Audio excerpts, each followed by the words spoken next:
2024 টি-20 world কাপের সবচেয়ে বড় ম্যাচ ছিল কাল, মানে ফাইনাল সেমিফাইনালের পর যদি সবচেয়ে কোনো বড় ম্যাচ থাকে তো সেটা ছিল ভারত পাকিস্তান ম্যাচ। তো কালকে ভারত পাকিস্তান ম্যাচ এতটা এক্সাইটেড ছিল যে ম্যাচ এইখানে পর্যন্ত চলে এসেছিলো, মানে উত্তেজনা এত মানে এক্সাইটমেন্ট এতটাই ছিল যে কখন হার্ট অ্যাটাক হয়ে যাবে বোঝা যাচ্ছিল না। কালকে টিম ইন্ডিয়া যেভাবে ব্যাটিং পারফরমেন্স দিয়েছে তাতে তো অর্ধেকটা মরে গিয়েছিলাম, এবং তারপর যখন বলিং অ্যাটাক চলছিল এবং শেষ ওভার পর্যন্ত যেভাবে পুরো সে বলে না হালাক মে জানতে হবে, এইখান পর্যন্ত আমার প্রাণটা উঠে চলে এসেছিলো আর ফুসফুসটা কোথায় ছিল জানি না। কালকের ম্যাচ এতটাই এক্সাইটেড ছিল, আশা করি তোমরা সবাই এনজয় করছো এবং কালকের ম্যাচটা এনজয়েবল ছিল।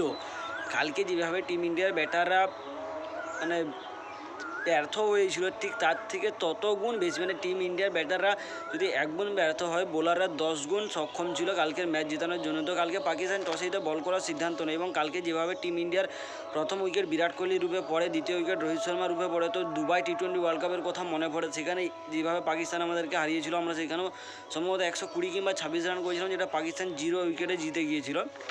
তো কালকে যেভাবে আমাদের ব্যাটাররা পরাস্ত হয়েছে, বিরাট কোহলি 4 রানে আউট, রোহিত শর্মা সমস্ত ব্যাটাররাই ফ্লপ হয়েছে কালকে, একমাত্র ঋষভ পান্ত ছাড়া। টিম ইন্ডিয়ার হয়ে কালকে সর্বাধিক রান করেছিল ঋষভ পান্ত 42 বা ঋষভ ভাই, অক্ষর প্যাটেল 20, বাপু আর ক্যাপ্টেন রোহিত শর্মা 13 রান করে। পাকিস্তানের হয়ে নাসিম শাহ 21 রানে 3 উইকেট, হারিস রফ 21 রানে 3 উইকেট এবং মোহাম্মদ আমির 23 রানে 2 উইকেট নেয়। মোহাম্মদ আমিরের 1 ওভারে ঋষভ পান্তের 3টা ক্যাচ মিস হয়, কিন্তু তারপর যখন মোহাম্মদ আমির সূর্যকুমার যাদবের ক্যাচ নেয় এবং যেভাবে বলটাকে মাটিতে ছুঁড়ে মানে, তো তার অ্যাগ্রেশন সেটা বুঝে যাচ্ছে যে তোরা তো আমার বলে ক্যাচ লিস নাই, আমি তোদের বলে ক্যাচ নিয়ে দেখাচ্ছি, এইভাবে ক্যাচ নিতে হয়। মানে ভাই ফুল যে ফ্রাস্ট্রেট ছিল সেটা পুরো ওই বলটার উপর বের করে দিয়েছে। কিন্তু পাকিস্তান মানে কালকে প্রথম ইনিংস শেষ হওয়ার পর ওদের টিম ইন্ডিয়া 119 রান টার্গেট দেওয়ার পর পাকিস্তানের কাছে কি বলবো ভাই, 120 রান বলে 120 রান দরকার ছিল, যেটা ম্যাচটা প্রথম দিকে পাকিস্তানের পকেটেই ছিল যে পাকিস্তান যে কোনো সময় ম্যাচ জিতে এবং তাদের শুরুটাও সেরকমই হয়। 50 রানে 1 উইকেটের পার্টনারশিপ হয়ে যায়, মানে সরি 1 উইকেটের পার্টনারশিপ না, 50 রান পর্যন্ত 1 উইকেট থাকে। তারপর যেভাবে কালকে দেখতে গেলে সবচেয়ে বাজে ইনিংস খেলেছে মোহাম্মদ রিজওয়ান, কালকে সে রানার বলের থেকেও বাজে জঘন্য খেলেছে। তারপর ইমাদ ওয়াসিম তো আমাদেরকে জিততে সাহায্য করেছে, ইমাদ ওয়াসিম আর মোহাম্মদ রিজওয়ান এই দুজন মিলে আমাদেরকে পুরো জিতাতে সক্ষম হয়েছে। এবং যেভাবে শেষের দিক থেকে এসে জাসপ্রীত বুমরা, হার্দিক পান্ডিয়া, হর্ষদীপ সিং, জাড্ডু ভাই, অক্ষর প্যাটেল এবং আমাদের বাপু যেভাবে তারা বল করেছে তাদের কোনো তুলনা হবে না ভাই, সেরা বলিং পারফরমেন্স ছিল কালকে আমাদের। বিশেষ করে বুমরা ভাই যে ক্রুশাল মুমেন্টে এসে উইকেট নিয়েছে, হার্দিক পান্ডিয়া যেভাবে শর্ট স্লোয়ার বল করে আউট করেছে ভাই অসাধারণ। কালকে টিম ইন্ডিয়ার বোলারদের যত তারিফ করবো ততটাই কম হয়ে যাবে, কারণ বোলাররা কালকে যেভাবে স্টেপ আপ করে ক্যাপ্টেন রোহিত শর্মা যেভাবে বলেছিল যে আমাদের যতটা রান দরকার ছিল ততটা রান আমরা করতে পারিনি। কিন্তু যখন আমাদের প্রি ম্যাচ পোস্ট ম্যাচ কনফারেন্সে জিজ্ঞাসা করা হয় বাবর আজমকে পিচ সম্বন্ধে, যে বাবর আজম মানে আমাদের রবি শাস্ত্রী ছিল, তো সেখানে সে বলে পিচটা কেমন হলো, তখন বাবর আজম বলছে এটা 120 রানেই হওয়ার কথা ছিল, পিচটা ডিসেন্ট ছিল, অতটা ভালো ছিল না। রোহিত শর্মা এসে বললো যে পিচ যথেষ্ট ভালো ছিল, আমরা 140 রান এক্সপেক্ট করছিলাম। তো এইখানে একটা মেন্টালিটিরও ব্যাপার থাকে, ক্যাপ্টেন যদি আগে থেকেই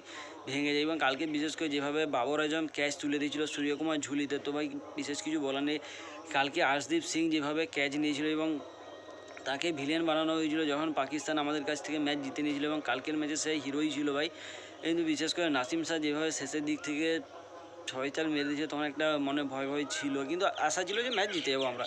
তো কালকে বোলিং পারফরমেন্সের দিক থেকে টিম ইন্ডিয়া টপ ছিল, টপ ভাই, কোনো কেস হবে না। পাকিস্তান 120 রান চেস করতে নেমে 113 রানেই করতে পারে, 7 উইকেট হারে, যেখানে মোহাম্মদ রিজওয়ান 31 রান, ইমাদ ওয়াসিম 15 এবং ফাকর জামান 13 রান করে।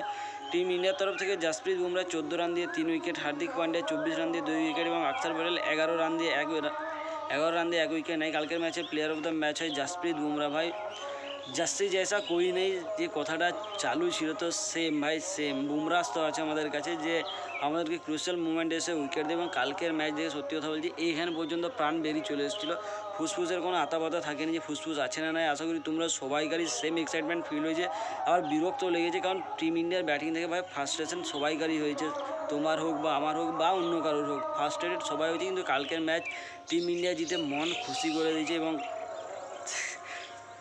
ঠিক আছে ভাই আজকের জন্য এতটাই, কারণ এর থেকে বেশি বলতে গেলে কিছু না কিছু হয়ে যাবে ভুলভাল, তো তার থেকে ভালো এখানেই চুপ করা যাক। তো আশা করি তোমরা কালকে সবাই ম্যাচ এনজয় করেছো, তো পরবর্তী ম্যাচে অবশ্যই দেখা হবে। ততক্ষণ সুস্থ থাকো, ভালো থেকো এবং এক্সাইটমেন্ট থাকো।